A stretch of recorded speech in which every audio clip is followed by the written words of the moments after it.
மாண்புமிகு தமிழக முதலமைச்சருடைய நல் வழிகாட்டுதலின்படி தீபாவளி திருநாளை முன்னிட்டு சாலையோரம் வசிக்கின்ற மக்கள், கால்வாய் ஓரங்களில் வசிக்கின்ற மக்கள், வறுமை கோட்டிற்கு கீழே இருக்கின்ற மக்கள் என்று கடந்த மாதம் 21ஆம் தேதி ஆரம்பித்து நேற்றைய வரையில் தீபாவளி பரிசாக பட்டாசு, இனிப்பு வகைகள், புத்தாடைகள், அரிசியை வழங்கினோம். அந்த வகையில் ஒரு 25,000 குடும்பங்களுக்கு வழங்கியிருக்கின்றோம். தீபாவளி திருநாளிலிருந்து பட்டாசு வெடிப்பதன் மூலமாக சேர்ந்த குப்பைகள், புதிதாக கடைகளை, பழைய பொருட்களை கழித்து புதிய பொருட்களை உண்டாக்கி கடையை சுத்தப்படுத்துதல் போன்றவைகளால் சேர்ந்த குப்பைகள் வழக்கத்திற்கு மாறாக அதிக அளவு தீபாவளி திருநாளிலே சேரும். தொடர்ந்து 3-4 இரவு பகல் பாராமல் கடுமையாக உழைத்திருக்கின்ற மாநகராட்சியின் தூய்மை பணியாளர்களையும், அதேபோல் சென்னை பெருநகர குடிநீர் வழங்கல் மற்றும் கழிவுநீர் அகற்று வாரியத்தை சார்ந்த பணியாளர்களுக்கும் இன்றைக்கு சுமார் 1220 பேர்களுக்கு எப்படி ஏற்கனவே 25,000 மக்களுக்கு ஒவ்வொரு பேக்கேஜ் என்று 5 கிலோ அரிசி, ஒரு புடவை, ஒரு போர்வை, 1/2 கிலோ மிச்சர், 1/2 கிலோ ஸ்வீட் மற்றும் 500 ரூபாய் பணம் வழங்கினோமோ, அதேபோல் இன்றைக்கு நானும் நம்முடைய மாநகராட்சியுடைய வணக்கத்துக்குரிய மேயர் அவர்களும், மண்டல குழு தலைவர் ஸ்ரீராமுலு அவர்களும், பகுதி கழக செயலாளர்களும் இணைந்து நம்முடைய பழனி திருக்கோயிலுடைய அறங்காவலர் குழு தலைவர் சந்திரமோகன் அவர்களும் ஒன்றிணைந்து இன்றைக்கு 1220 தூய்மை பணியாளர்களுக்கும், பெருநகர குடிநீர் வழங்கல், கழிவுநீர் வழங்குதல் துறையை சார்ந்த அந்த ஊழியர்களுக்கும் வழங்குவதில் மெத்த மகிழ்ச்சி அடைகிறோம். இல்லாமையை இல்லாமல் செய்வோம் என்ற திராவிட முன்னேற்ற கழகத்துடைய மாண்புமிகு தளபதி அவருடைய தாரக மந்திரத்திற்கேற்ப அனைவரும் இந்த தீபாவளி திருநாளில் மகிழ்ச்சியோடு இருப்பதற்கு எங்களால் இயன்ற உதவிகளை செய்திருக்கின்றோம்.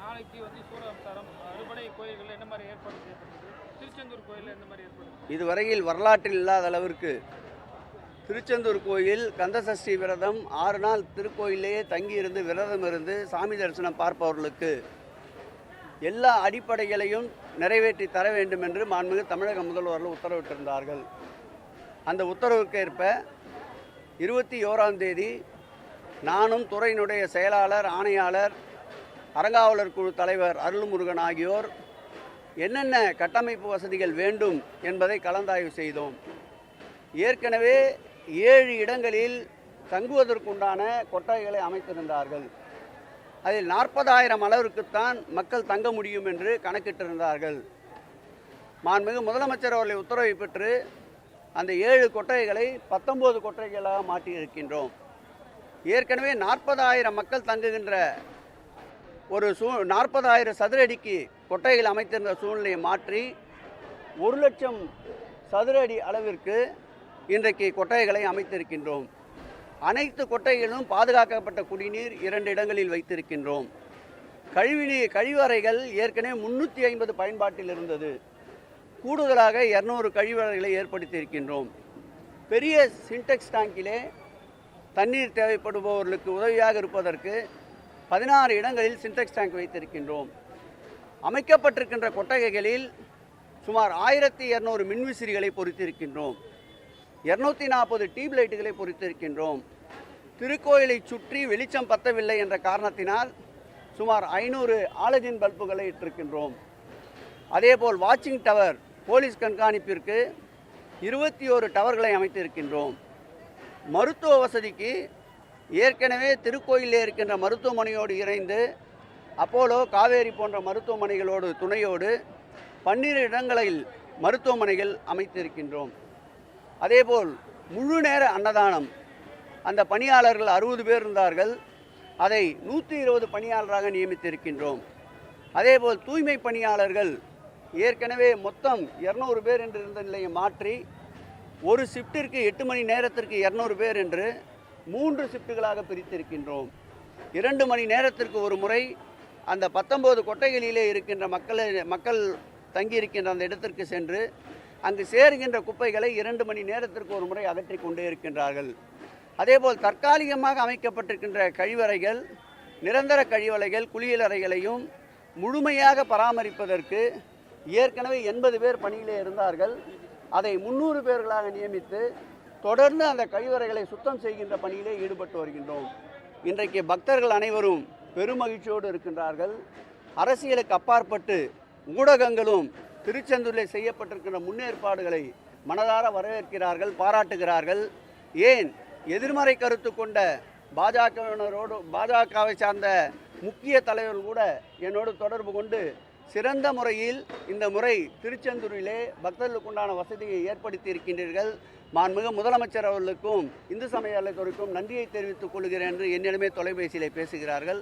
அந்த அளவிற்கு அனைவரும் பாராட்டுகின்ற ஒரு ஆட்சியாக, ஆன்மீகவாதிகள் போற்றுகின்ற ஒரு ஆட்சியாக, பக்தர்கள் மகிழ்ச்சியோடு இருக்கின்ற ஒரு ஆட்சியாக மாண்புமிகு கழகத் தலைவர் தளபதி அன்பிற்கினிய தமிழக முதலமைச்சர் தலைமையிலே அமைந்திருக்கின்ற ஆட்சி இன்றைக்கு திகழ்ந்து கொண்டிருக்கின்றது.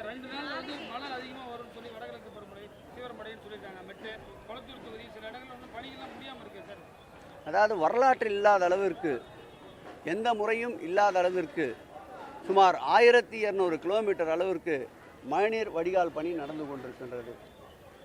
கிட்டத்தட்ட 2500 கோடி ரூபாய் அளவிற்கு செலவிலே நடந்து கொண்டிருக்கின்றது. சுதந்திரம் அடைந்த பிறகு தமிழ்நாட்டிலே இவ்வளவு பெரிய பணி ஓராண்டுக்குள் எடுத்து முடிகின்ற தருவாயில் இருப்பது இதுதான் முதல் தடவை.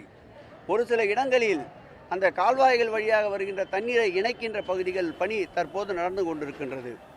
கால்வாய்கள் பணி முடிந்த இடத்தில் செக்ஷன் என்பார்கள், அந்த செக்ஷன் செய்கின்ற பணி இப்போது நடந்து கொண்டிருக்கின்றது. இன்னும் எங்களுடைய கணக்குப்படி பார்த்தால் ஒரு 5லிருந்து 10% பணிகள் தான் பாக்கி இருக்கும். அதையும் பருவமழைக்கு முன்னால் அந்த பணிகளை முடிக்க மாண்புமிகு முதலமைச்சர் அவர் உத்தரவிட்டிருக்கின்றார். அதோடு மட்டுமல்ல, எந்த நிலையையும் சமாளிப்பதற்கு போர்க்கால அடிப்படையிலே இராணுவத்திற்கு நிகராக சென்னை மாநகராட்சியை மாண்புமிகு முதலமைச்சர் அவர்கள் தயார்படுத்தி வைத்திருக்கின்றார்கள். பெருமழை ஏற்பட்டால் மக்களை பாதுகாக்கின்ற, தங்க வைக்கின்ற இடங்களை அடையாளம் கண்டு கொண்டிருக்கின்றோம். மழை வெள்ளம் ஏற்பட்டால் உடனடியாக வெள்ளத்தை அகற்றுவதற்குண்டாக ஒரு 149 இடங்களிலே மின் மோட்டார்களை உடனடியாக அங்கேயே வைத்திருக்கின்றோம். கூடுதலாக 600 மின் மோட்டார்களை தயார் நிலையை வைத்திருக்கின்றோம். அதேபோல் மழை வந்த பிறகு சுகாதார சீர்கேடு விளைகிறது என்றால் மருத்துவ முகாம்களை தொடர்ந்து நடத்துவதற்கு 200 வார்டிலும் மருத்துவ குழுக்களை தயாராக வைத்திருக்கின்றோம். பெருமழை வெள்ளம் ஏற்பட்டு வடிந்தவுடன் கழிவுநீர் அடைப்பு ஏற்படுவது இயற்கை. அந்த கழிவுநீர் அடைப்பை சீர் செய்வதற்கு போர்க்கால அடிப்படையிலே சென்னை பெருநகர குடிநீர் மற்றும் கழிவுநீர் அகற்று வாரியத்திற்கு மாண்புமிகு முதலமைச்சர் அவர்கள் தயார் நிலையிலே இருப்பதற்கு உத்தரவிட்டிருக்கின்றார். பெருமழை வெள்ளம் ஏற்படுகின்ற போது மக்களுடைய இயல்பு வாழ்க்கை பாதிக்கப்படுகின்ற பொழுது குழந்தைகளுக்கு பால், அதேபோல் உணவு தட்டுப்பாடின்றி எத்தனை லட்சம் உணவுப் பொட்டலங்கள் வேண்டுமானாலும் தயார் செய்ய சொல்லி சென்னையிலே அந்தந்த மண்டலத்திற்குட்பட்ட இடங்களில் 3 இடங்களில் உணவு சமையல் கூடங்களை தயார் நிலையில் வைத்திருக்கின்றோம்.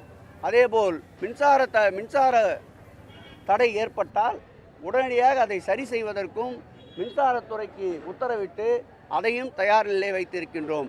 அனைத்து வகையிலேயும் பேரிடரை சமாளிப்பதற்கு மாண்புமிகு தமிழக முதல்வர் அவர்களுடைய உத்தரவுக்கேற்ப, ஆலோசனைக்கேற்ப தமிழக அரசும் சென்னை மாநகராட்சியும் தயார். கோவை இந்த கார் வெடிப்பு சம்பவத்தில் பாஜக தொடர்ந்து கருத்து, அதே போல் ஆளுநருடைய கருத்து, அரசுக்கு இது ஒரு அழுத்தம் தர்ற மாதிரி இருக்கா? தொடர்ந்து இந்த தீவிரவாதம்ங்கிற வார்த்தை ஒரு வார காலமாக தமிழகத்தில் இருக்கு. இது ஒரு புறம் என்றாலும் விபத்து நடந்தவுடன் தமிழக காவல்துறை தலைவர் நேரடியாக சம்பவ இடத்திலே நிற்கின்றார். தமிழகத்துடைய காவல்துறை துணைத் தலைவர் சம்பவ இடத்திலே இருக்கின்றார்.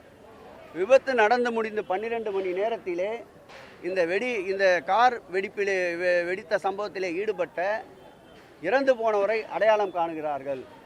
அவர்களோடு துணை புரிந்தவர்களை அடையாளம் கண்டு கைது செய்கிறார்கள். NIA தேசிய புலனாய்வு பிரிவே தமிழக காவல்துறை சிறப்பாக செயல்பட்டது என்று சான்றிதழ் வழங்குகின்றார். NIA விட உயர்ந்தவர்களா கருத்து கூறுபவர்கள் என்பது எனக்கு தெரியவில்லை. ஆகவே குற்றம் கண்டுபிடிக்க வேண்டும் என்று நினைப்பவர்கள் எந்த நிலையில் இருந்தாலும் அவர்கள் இப்படிப்பட்ட கருத்துக்களை உதிர்த்து கொண்டே இருப்பார்கள். அதை பற்றி இந்த அரசு கவலைப்படுவதில்லை. இந்த அரசை பொறுத்தளவில் மக்கள் அமைதியாக வாழ வேண்டும், மக்கள் நிம்மதியாக வாழ வேண்டும். ஜாதி மத இன மோதல்களுக்கு அப்பாற்பட்டு வாழ வேண்டும், சட்டம் ஒழுங்கை காப்பாற்ற வேண்டும். தீவிரவாதம் எங்கு தலை தூக்கினாலும் இரும்பு கரம் கொண்டு அடக்குவதற்கு மாண்புமிகு தமிழக முதல்வர் அவர்கள் தயாராக இருக்கின்றார்கள்.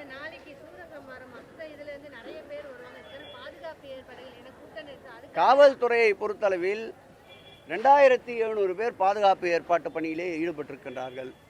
அந்த மாவட்டத்தினுடைய காவல் கண்காணிப்பாளர் அல்லாமல் திருநெல்வேலியினுடைய மாவட்ட கண்காணிப்பாளரும் கூடுதலாக இந்த பாதுகாப்பு பணிக்கு ஈடுபடுத்தப்பட்டிருக்கிறார்கள். அவர்களோடு இணைந்து தீயணைப்பு துணையினரும் ஈடுபடுத்தப்பட்டிருக்கின்றார்கள். ஊர்காவல் படையை சார்ந்தவர்களும் ஈடுபடுத்தப்பட்டிருக்கின்றார்கள். கிட்டத்தட்ட 5000க்கும் மேற்பட்ட காவலர்கள் பாதுகாப்பு பணியிலே ஈடுபட்டிருக்கின்றார்கள்.